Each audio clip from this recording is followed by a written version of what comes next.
It began with a dream. Neha didn't remember much, only flashes. A dark room, a cold floor, and someone whispering in her ear, "You don't need yours anymore." She woke up gasping, sweating, confused. But what made her freeze was the mark on her left thigh.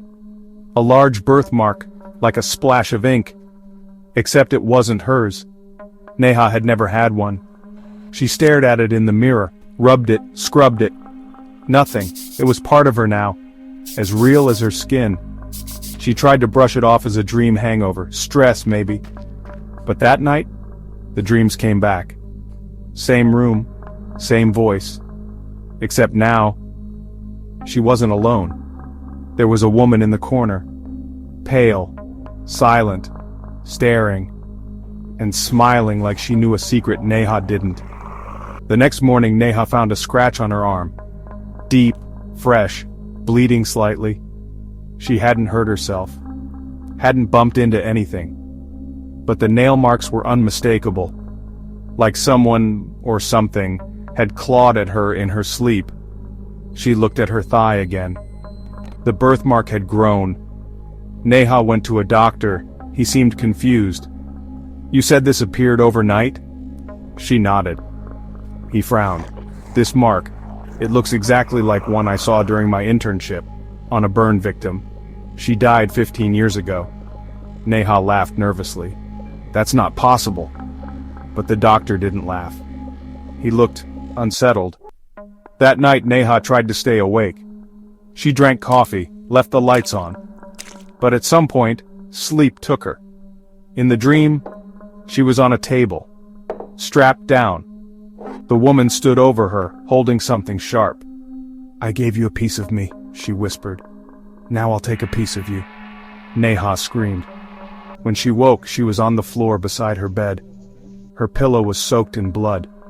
Her shoulder ached. She ran to the mirror. On her right shoulder, another mark, this one shaped like a crescent. Fresh, bruised, not hers. She checked online. Birthmarks, shared dreams, skin memories. Buried deep in a forum from 2008, she found it. Some souls imprint themselves onto others through dreams. They leave marks. At first it's just skin. Then, more. Under that post, a single comment. "If you dream of her, don't sleep again. She's building herself in you." Neha tried to stay awake. But exhaustion always wins. And every time she slept, she woke up with something new. A freckle above the eyebrow. A scar on the ankle. A mole behind the ear. Her reflection was changing. Not slowly. Daily.